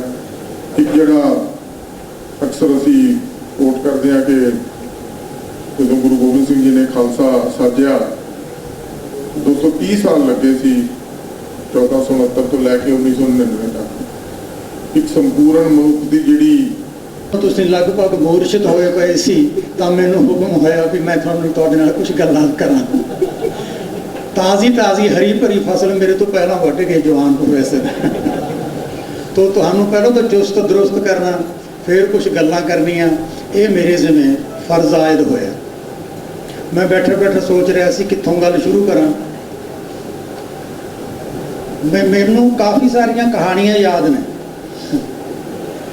ਸਾਖੀਆਂ, ਪਰੀ ਕਹਾਣੀਆਂ, ਜਨੌਰ ਕਹਾਣੀਆਂ, ਪੁਰਾਣ ਗ੍ਰੰਥਾਂ ਦੀਆਂ ਕਹਾਣੀਆਂ, ਉਹ ਸਾਰੀਆਂ ਦੀ ਸਾਰੀਆਂ ਕੋਈ ਨਾ ਕੋਈ ਸੁਨੇਹਾ ਦੇ ਕੇ ਜਾਂਦੀਆਂ ਨੇ। ਮੈਂ ਸ਼ੁਰੂ ਕਰਾਂਗਾ ਇਸ ਨੁਕਤੇ ਤੋਂ ਕਿ ਸਾਖੀ ਸੁਣਾਉਣ ਦੀ ਕੁਸ਼ਲਤਾ ਬੰਦੇ ਨੂੰ ਹੋਣੀ ਚਾਹੀਦੀ ਹੈ, ਇਹ ਤਾਂ ਨਿਹਾਇਤ ਜ਼ਰੂਰੀ ਹੈ, ਲੇਕਿਨ ਸੁਣਨ ਵਾਲਾ ਵੀ ਸਾਖੀ ਸੁਣਨ ਦੇ ਤਰੀਕੇ ਨਾਲ ਸੁਣੇ, ਸਮਝਣ ਦੇ ਤਰੀਕੇ ਨਾਲ ਸਮਝੇ। ਮੈਂ ਇੱਕ ਐਗਜ਼ਾਮਪਲ ਦੇਣਾ ਤੁਹਾਨੂੰ। ਪ੍ਰੋਫੈਸਰ ਹਿਮਾਦਰੀ ਬੈਨਰਜੀ, ਕਲਕੱਤੇ ਦੇ ਹਿਸਟਰੀ ਦੇ ਪ੍ਰੋਫੈਸਰ, AC ਬੈਨਰਜੀ, ਇੰਦੂ ਭੂਸ਼ਣ ਬੈਨਰਜੀ, ਹਿਮਾਦਰੀ ਬੈਨਰਜੀ ਹੁੰਦੇ ਨੇ ਜਿਹੜੇ, ਇਹ ਬੰਗਾਲ ਦੇ ਬ੍ਰਾਹਮਣ ਨੇ। ਇਹਨਾਂ ਖਾਨਦਾਨਾਂ ਨੇ ਗੁਰਮਤਿ ਦੀ ਕਿੰਨੀ ਸੇਵਾ ਕੀਤੀ ਹੈ, ਇਹਨਾਂ ਨੂੰ ਪ੍ਰਣਾਮ। ਉਮਰਾਂ ਲਾਤੀਆਂ ਨੇ। ਮੇਰੇ ਡਿਪਾਰਟਮੈਂਟ 'ਚ ਕਿਸੇ PhD ਦੇ ਵਿਦਿਆਰਥੀ ਦਾ ਜ਼ਬਾਨੀ ਟੈਸਟ ਲੈਣ ਆਏ, ਹੋਇਆ, ਖਾਣਾ ਖਾਧਾ, ਗਰਮੀ ਦਾ ਮੌਸਮ ਸੀ, 2 ਵਜੇ ਵਾਲੀ ਗੱਡੀ ਚੜ੍ਹਾਉਣ ਉਹਨਾਂ ਨੂੰ ਮੈਂ ਆ ਗਿਆ, ਬਿਠਾ ਕੇ ਕਾਰ 'ਚ बैठ गए। मैनू कहते पन्नू भाई गाड़ी आने में भी वक्त है, आप मुझे यहाँ अकेले छोड़ के तो जाओगे नहीं, आपको कोई बात याद हुआ करती है, कोई सुनाए।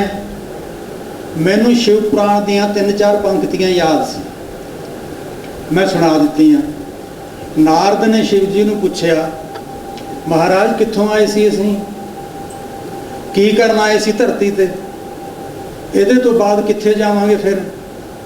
शिव जी ने कहा, तुसीं अते असीं इस धरती उत्ते 1000 वार आए हाँ हे नारद, 1000 वार तुसीं साडे तो इहो ही सवाल पुछया, वो जवाब जिहड़ा 1000 वार पहलों दे चुके हैं उही फेर देण लगे हैं, हुण भुल्लना ना। हिमाद्री बैनर्जी मेरे नाल दी सीट तो खड़े हो गए, सैंडल उतार दिते, नंगे पैरी हाथ जोड़ के कहते, मैं आदमी हूँ, मैं फिर भूलूंगा, आप भगवान हो, आपको फिर याद कराना पड़ेगा। आदमी में और भगवान में यही तो फर्क होता है, आदमी बार बार भूलेगा, भगवान बार बार याद कराएंगे।